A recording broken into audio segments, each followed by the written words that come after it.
嘿，大家好，我是尼可拉斯杨，大家周末快乐！我们马上就能凑齐10万元老天才了啊，太优秀了！今天我要给大家讲一套记载40万年前地球秘密的失落之书啊，信息量太大了。还没有加入我们优秀天才团的朋友，请赶紧猛砸订阅点赞按钮。好听的故事开始了。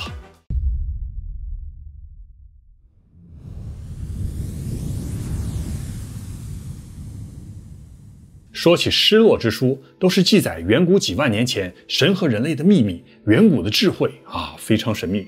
但是很多天才可能都读过哦，虽然只有只字片语，大家可能都不知道，你读的正是远古失落之书的片段。最经典的例子就是圣经中会引用一些神秘的句子，比如旧约民数记上写道，所以耶和华的战绩上说啊什么什么的。Book of the Wars of the Lord， 耶和华的战争之书啊，神要打仗了。还有旧约出埃及记中，神召唤摩西去西奈山上，要给摩西10诫石板。大家都以为摩西从神那里拿了1套石板，但其实啊，摩西这来来回回拿了3套。第一套叫做 Book of the Covenant， 约定之书，摩西拿着就下山给百姓听，说要神的话我们都要遵守。然后神突然想到什么事，又跟摩西说，你上山到我这里来，住在这里，我要将石板并我所写的律法和诫命赐给你。这次摩西就一个人爬到山上，进入光中，在里面待了40天40夜。神亲自雕刻了一套石板给摩西啊，这神的真迹啊。然后神又给摩西讲解了40个昼夜。等摩西手捧着2块泥板从这个山上出来的时候，远远一看发现一大群以色列人光着身子拜金牛场面非常辣眼睛。摩西这心痛大叫一声啪一下，就直接把石板从山上给砸了下去。石板唰了一下掉到了山谷里摔得粉碎。神在山上一看就说，你再给我凿2块石板带上来，我再给你刻一遍。于是摩西就从神那里拿到第3套石板，然后神的石板就被放到了约柜里。那问题来了，神亲自雕刻的这套石板里面究竟藏着什么秘密？这套石板现在到底在哪里？根据目前的考古线索来看，这套石板很可能是藏在埃及的吉萨大金字塔里。埃及吉萨的大金字塔里有一个国王密室，国王密室中间有个石棺，这个石棺的大小和在圣经里神设计的约柜的长宽高是一样的。大家看，这个石棺的盖子没有了，而且石棺的一角还有一个缺口，这个地方就是有人用重物把石棺敲碎，拿走了里面的石板。所以圣经中引用过的失落之书一共大约有21本，但到现在为止只找到1本，那就是1947年发现的死海古卷中的以诺之书。失落之书并不是神话传说，以前都是存在的，基本上都被收藏在公元前300年的埃及亚历山大图书馆里。亚历山大图书馆是古代人类最大的图书馆，一共存了40万卷图书，泥板、石板、卷轴什么都有。不过由于战乱，又砸又烧好几次，40万图书全部都灰飞烟灭人类的历史一下出现了断层。不过在1849年，一个更古老的图书馆被挖掘出来，那就是3000年的苏美尔阿舒巴尼巴图书馆。亚述巴尼巴里面藏了10万块泥板，这些泥板上刻的都是苏美尔的楔形文字。我在最细思极恐的一集中解释过，苏美尔楔形文字是突然出现的然后又是突然消失的。泥板中记载，有一天有神突然从水中出现，他们身上穿着类似鱼鳞一样的衣服，闪闪发光。他们出现后就把文明传授给苏美尔人萨克基嘎，黑头人，他们的头都是黑的。苏美尔人称自己的国为 Kingi， 神之国。所以非常奇怪，苏美尔楔形文字一出现就是一套完整的体系，直接就出现了人类的第一部法典、第一部要典、第一部史诗之类的。你能想象的人类文明的所有的第一个它都有。亚述巴尼巴王就在自己图书馆的铭文中说道，神突然给了我精妙的指示，让我掌握文字的奥秘，让我能读懂苏美尔人的复杂笔画，还明白洪水前石板的秘密。然后突然就没有然后了，苏美尔文明一下子就消失了，历史上就再也没有任何记载。现存的所有古希腊文献和古希伯来文献中都没有苏美尔文明的痕迹。苏美尔的楔形文字也是在1618年才被发现的，非常奇怪。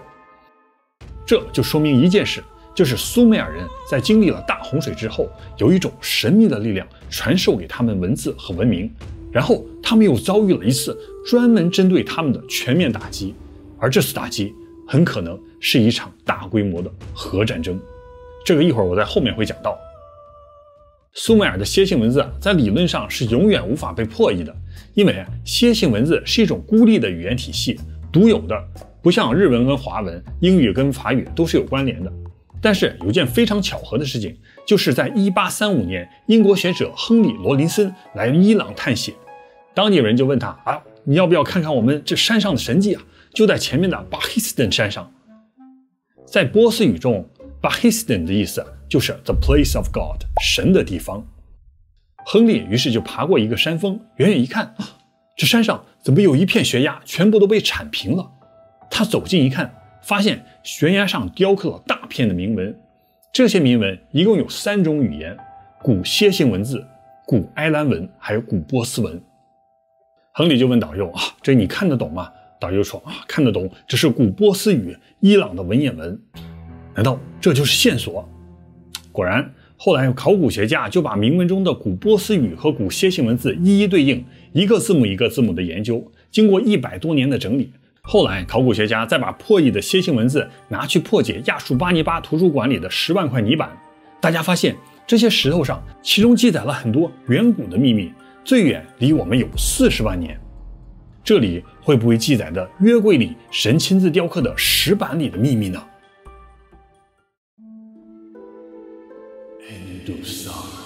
恩杜萨尔，我是谁？我在哪里？恩杜萨尔，你不要惊怕，我们是来接你的。伟大的神主恩基召唤你前去。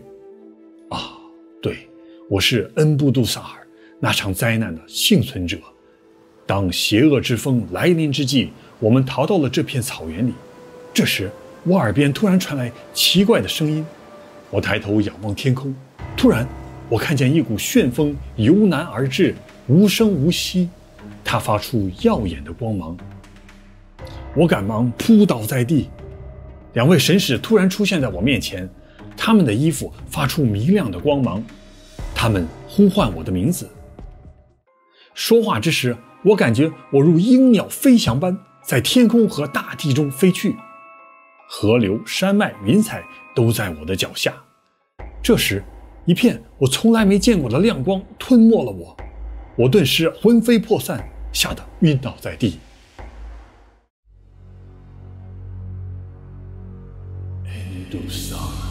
恩杜萨尔，我感觉到在睡梦中有人呼唤我的名字。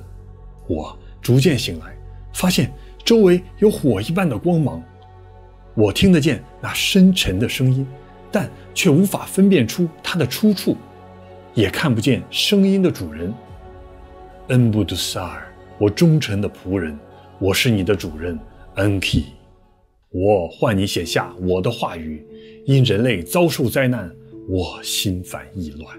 你要把整个故事记录下来，作为最后的见证，直到永永远远。大洪水乃命中注定，你经历的灾难却并非如此。最后的审判即将到来，那一日，诸神和人类都要接受审判，谁将永生，谁将消亡，都会明明白白。那声音沉默了一阵，好似发出哀叹之声，然后继续说道：我将从那遥远的年代开始讲述所有的真相，我要讲述40个昼夜，你要把我的话语记录下来。神恩基开始讲述那往昔的秘密，我把它们都雕刻了下来。这是我的证词，书记官恩布杜萨尔。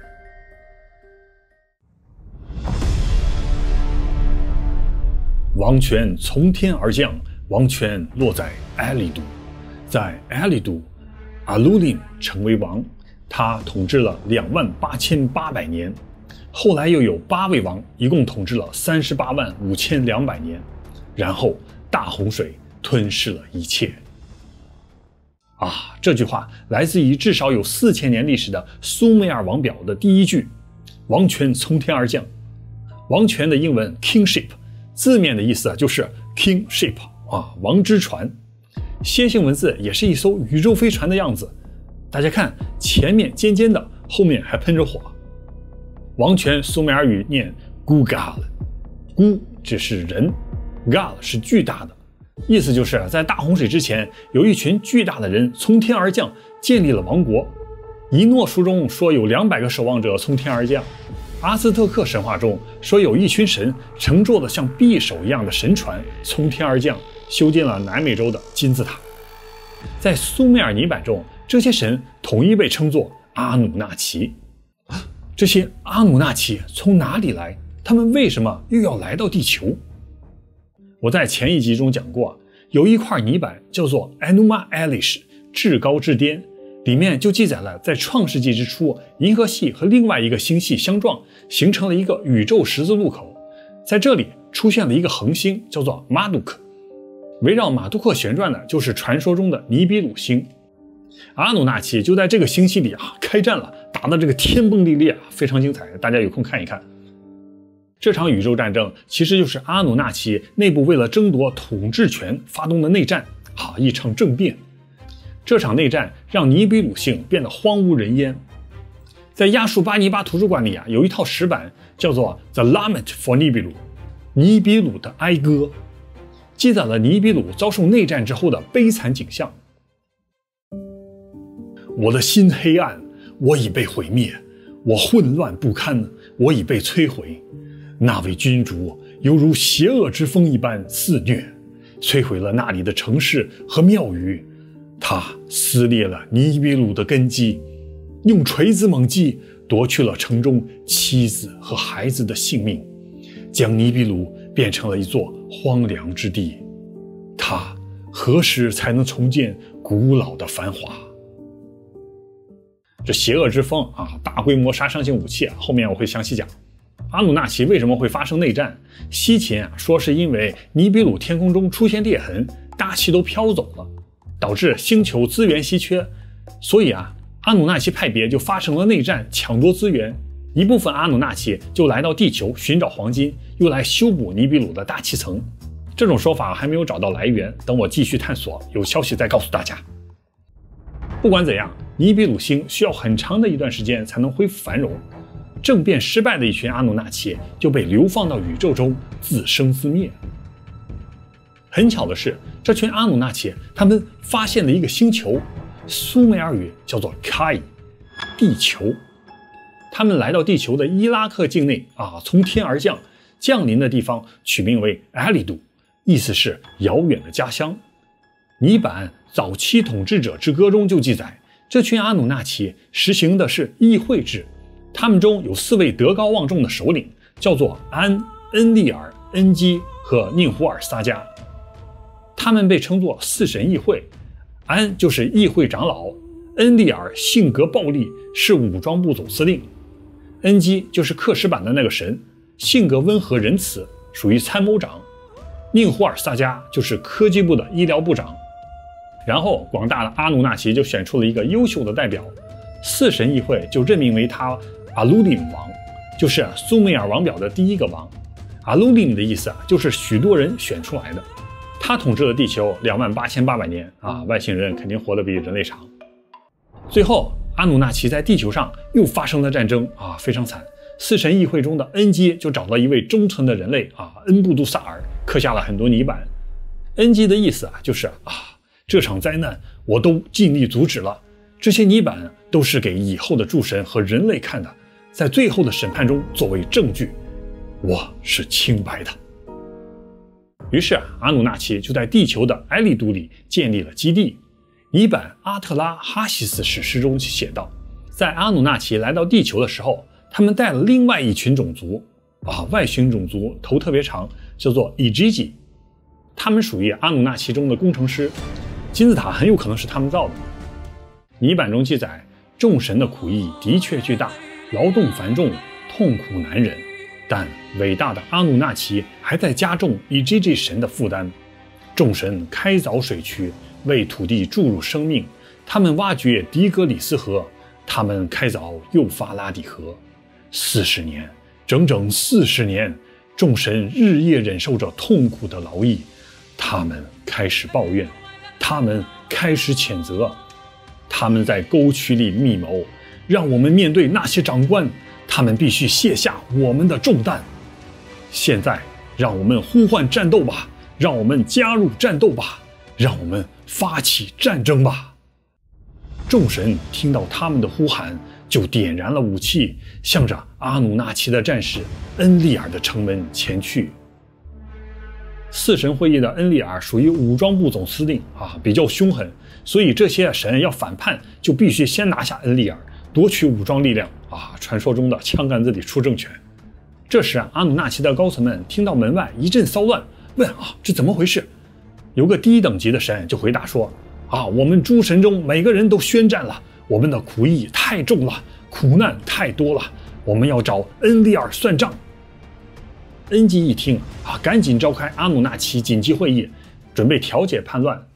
恩基属于阿努纳奇中的鸽派，心地善良，珍惜生命。他和他的对手恩吉尔是正反两股势力。恩基面对众神就开始发表演讲，让我们创造人类吧，让人类承担神的苦差事吧。众神大呼善哉善哉。于是恩基就兵不血刃平息了众神的叛乱。接着恩基就选出了一个阿努纳奇的女性，说你愿意成为人类的诞生女神吗？然后他又找了一个阿努纳奇的志愿者，说我要设置净化禁欲，需要把一个神杀死，然后在净化浴里把它净洗清洁，然后用粘土把神的血肉彻底融合。意思好像是在一个精密仪器里把神的 DNA 彻底消毒。在基尔加美什史诗中神找的不是粘土，而是荒野中的沉默之子，一个不会说话的灵长类动物让他和女神混合。这科技部长宁胡尔萨加就按照恩基的指引就开始了操作，把神和地球灵长类动物的精华混合在一起，放到阿努纳奇女星的身体里。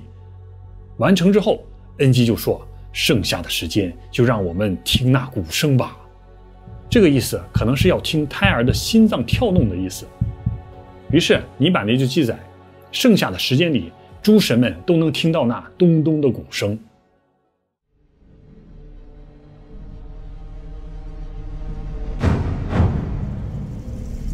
就这样，人类从阿努纳奇的女性子宫里就诞生了。一出生，人类的婴儿就和阿努纳奇的小孩长得是一样的，但是个子就非常小。人类就再也没有像EGG神那样的力量和智慧可以反叛阿努纳奇。希伯来圣经创世纪中就有一段神秘的话，神说让我们按照我们的形象，按照我们的样式造人。这个我们到底是谁？这个问题就留给大家了。就这样，人类开始承担众神的负担，开始了辛苦的劳作。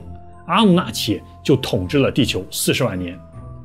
阿努纳奇中的EGG神还和人类交合，就创造出了很多半神。这些半神就开始统治人类，和人类征战。这个远古人类的日子过得是非常的悲惨。不过人类的数量还是增长的特别快。泥板上说人类的噪音扰乱了众神，这什么噪音不知道。于是众神就特别生气，凶狠的恩利尔就提议消灭人类。最后这个决议就被阿努纳奇的议会通过了。恩基就赶紧跑出去找了一个人类，叫做 Ziosudala， 说人类即将被毁灭的决定已经做出，裁决已下，这是大会的命令，不能撤销。你赶紧造一艘方舟，带上所有的动物，等待大洪水来临吧。这里就是泥板埃利都创世纪中记载的苏美尔诺亚方舟的故事。于是最后大洪水就来了。很多神因为大洪水的原因，就乘坐 Kingship 离开了地球，回到了尼比鲁。经过40万年时间，尼比鲁已经恢复了繁华，所以很多神就再也没回来。在世界神话中这大洪水都是命中注定任何神都没法改变，所以很有可能大洪水就是因为尼比鲁星靠近地球，产生巨大的引力，导致地球的地轴偏移，然后就造成世界级的大洪水。尼比鲁是在银河系的一个轨道上运行，所以地球就会周期性的发生全球灾难。地球在5亿年间一共发生过5次生命大灭绝，这个都是科学家已经确定的。难道这真的和尼比鲁星有关？在圣经的启示录中最后的审判，天边会传来天使低沉的号角，紧接着地球就会有巨大的灾难发生，然后天上突然会出现一个长宽高有1500米的巨大立方体，覆盖面积有半个美国那么大，唰的一下降临地球，主耶稣就出现了。他们把义人们接走，进入这个巨大的立方体，进去的人可以享受永恒的生命。